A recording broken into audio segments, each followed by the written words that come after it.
Haleluya, shalom kepada semua sahabat-sahabat saya. Dalam bagian-bagian terakhir dari apa yang saya sampaikan mengenai bahayanya menjadi orang yang pelit adalah bagaimana kita punya kehidupan yang tentu tidak akan tenang. Orang yang pelit, dia akan selalu dihantui dengan bagaimana perasaan yang takut. Pasti terjadi, takut kehilangan sehingga hidupnya penuh dengan kekhawatiran. Kalau saya menolong, tentu ada sesuatu yang berkurang. Kalau saya mengeluarkan sekian, pasti ada sesuatu yang berkurang dalam perbendaharaan saya. Jadi hidupnya tidak akan tenang karena hatinya dipenuhi dengan kekhawatiran.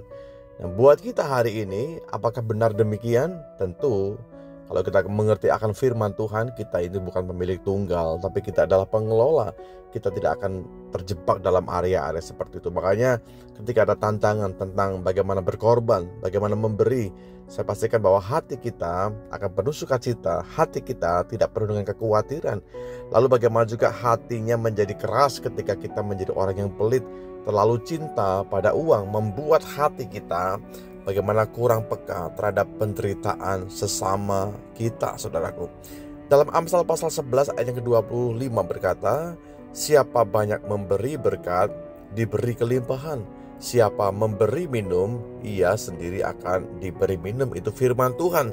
Jelas sekali bahwa siapapun kita, kalau kita banyak memberikan kebaikan, banyak memberi berkat, setiap kita akan diberikan satu kelimpahan. Janji Tuhan tidak pernah berdusta.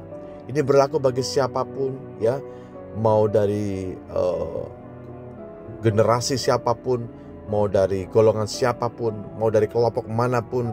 Kalau kita bilang siapa yang memberi berkat, artinya kita ringan tangan, kita suka menolong, kita nggak pelit, dan kita gemar untuk bermurah hati kepada siapapun, maka orang-orang tersebut, kelompok tersebut akan diberikan kelimpahan.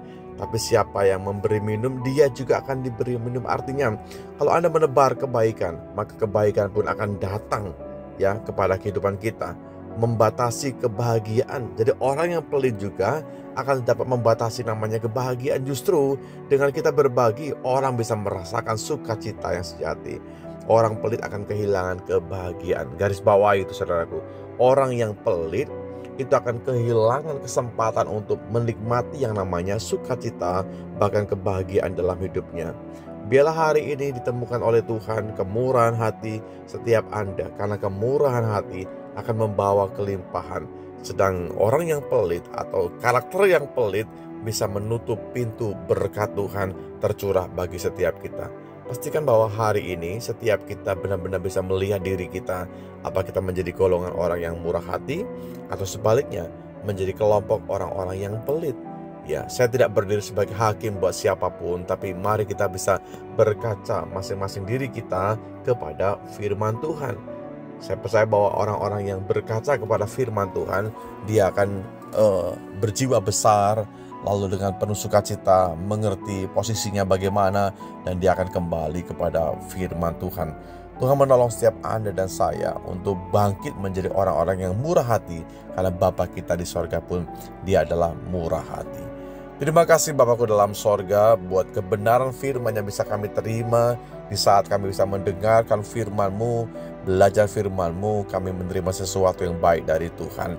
Kiranya kami semua bisa mengerti akan kehendak dan rancangan Tuhan bagi setiap kami.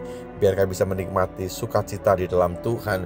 Di dalam kami bisa memberi, ada ketenangan, di mana kami semua berkorban. Di sana ada sukacita, damai-Mu berlimpah-limpah bagi kami.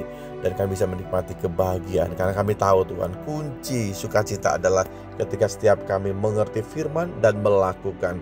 Dan kami bersyukur bahwa Tuhan mengajar kami sesuatu yang baik tentang bagaimana kami harus berkorban, harus murah hati, harus memberi, karena itu adalah karakter dari Tuhan sendiri. Terima kasih buat segala sesuatunya. Kami berterima kasih, kami bersyukur di dalam berkat nama-Mu Tuhan kami Yesus Kristus. Haleluya, amin.